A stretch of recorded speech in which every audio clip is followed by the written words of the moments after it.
Intermittent fasting. What is it? We hear that phrase, IF. I'm John Laspina, I'm the Carnivore teacher, and I intermittent fast. I fast intermittently, the adverb. What does that mean? Well, I eat dinner at night. We turn the grill on at 5. I use a Traeger grill. And most of our meals are on the grill. Not all of them, but most of them, the dinner meals. And by the time it heats up, it's 5:15. And by the time the steak is done, or the beef ribs, or the chicken is finished, it's about 5:30. And we put it on the table, and by the time it cools down a little bit, it's about 5:40. I cut into it. I'm starting to eat around 5:40, 5:45 p.m. every night. And by the time I finish eating, it's after 6 o'clock. I take my time, I eat slowly. It's my ingrained habit to eat fast, ravenously. And I've taught myself to slow down, eat smaller bites, eat slower, so that my leptin signals, I can see and feel and sense when I'm really full, so that I don't overeat. So we're done around 6 or 6:15. That is my last food that goes in my body. 6:15 p.m. That's it. Then, do stuff at night and watch Netflix, go to bed around 10:30, 11 o'clock at night. I sleep beautifully through the night, maybe get up once to pee, and then I get up naturally right before the sun rises, depending on the time of year. My circadian rhythm wakes me up. I live in South Florida, so it's warm most of the year, and I go for my sunrise bicycle ride with my earbuds in, and I listen. I put my phone on my bike, and I listen to Dr. Ken Berry about the proper human diet. I listen to Anthony Chafee, Plant Free MD. I listen to so many. I have a list of them now. It has grown because they teach me so many wonderful things about my body and about food and nutrition and cancer and just all these wonderful things that I've learned. Cancer's not wonderful, but I've learned how to avert and avoid cancer, or take care of it if I have it. I'm still not hungry, by the way. I haven't eaten since 6:15 p.m. the night before. I'm not hungry. I don't eat what Americans or Europeans call breakfast in the morning. Breakfast, by the way, is not the most important meal of the day as an AM thing. That was created by Kellogg's and the cereal companies to make you buy cereal. It's not the most. Break fast means whatever meal is the first meal that you have after your last meal. You're breaking your fast. So whatever your break fast is, that's your first meal. So when is mine? Usually 11 a.m. or 12 noon the next day. That's when ghrelin signals tell my brain, I'm getting hungry. It's time to eat. And I look at my watch, and it's usually around 11 or 12, sometimes 1 o'clock, is when I have my break fast, when I have my first meal of the day. So that time between 6:15 p.m. all the way to 11 or 12 the next day, approximately 18 hours-ish, that is an intermittent fast. Fasting means not eating. That means my pancreas is not secreting insulin. My digestive juices are just finishing that last meal from the night before. They're not doing anything. My intestines, my guts are, they're doing their thing from the last meal. My body's resting. My body is actually in a very small state of autophagy.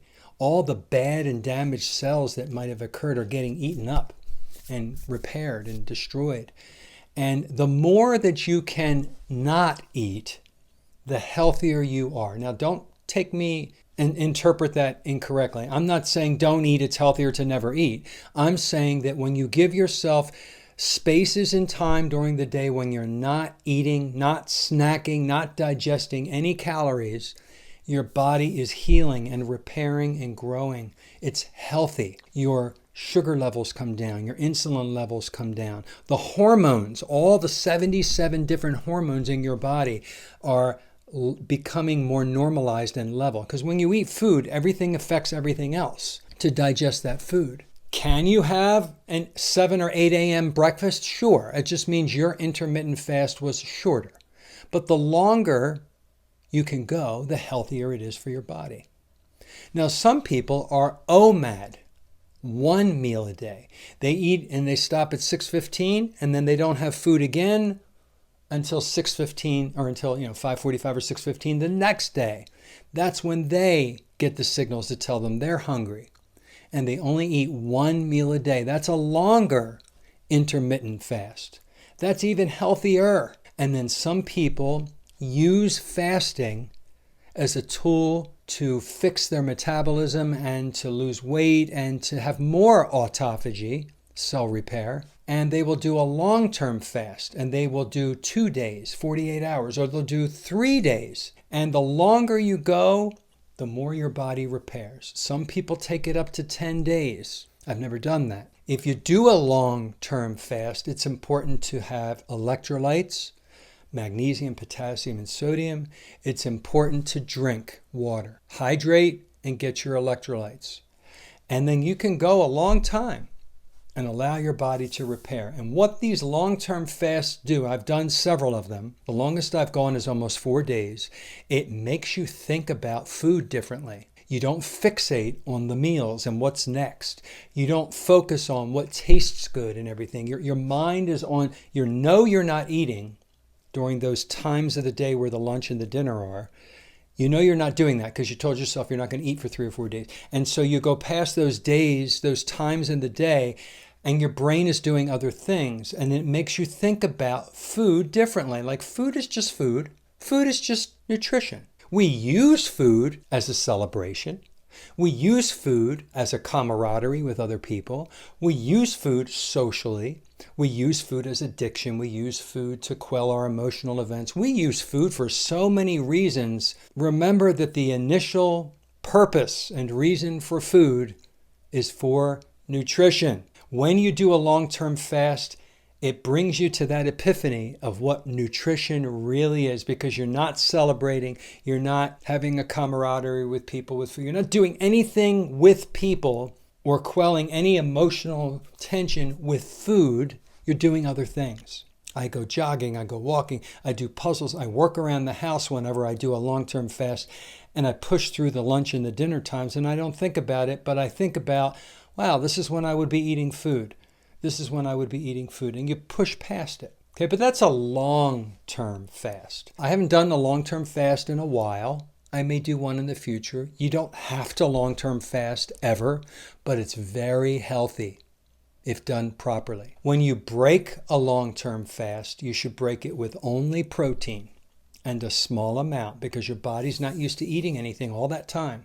So you want to wake up your digestive system slowly, and you want to wake up your pancreas slowly. Then you wait an hour and you add a little bit more and a little bit more until you're back to your carnivore way of eating or your ketovore way of eating, and you just completed and finished your long-term fast. Now, intermittent fasts, you don't have to do that. You can just eat whatever you're planning for your meal. For lunch, I call it lunch. It's really my break fast.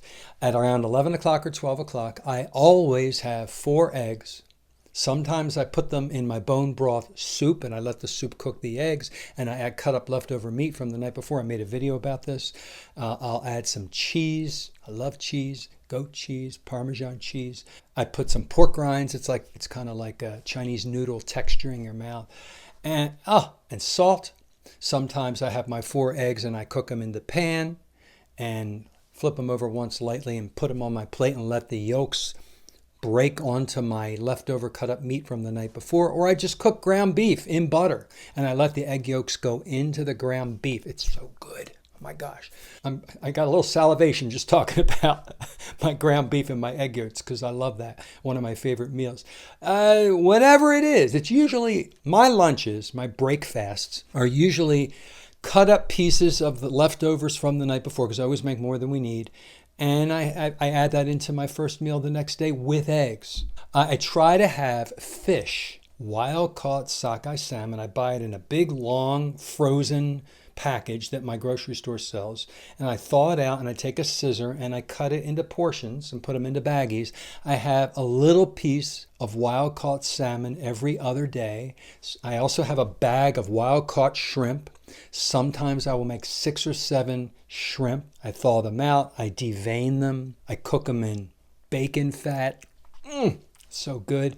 And I put those in my eggs. Sometimes I will do my cod liver in a can with the cod liver oil. It tastes like pate. The texture, it's delicious. Sometimes I'll just do sardines.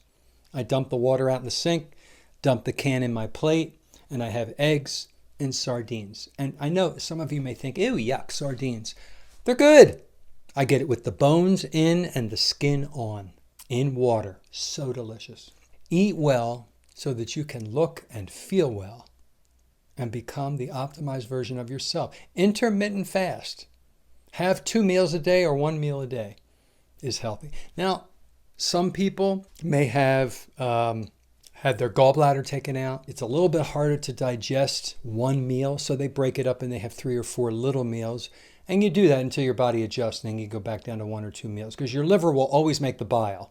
It just doesn't have that little pouch to store the bile anymore, but your body will actually make another little storage pouch. That's kind of cool. I should do another video on that. So have a great day, everybody. Eat well.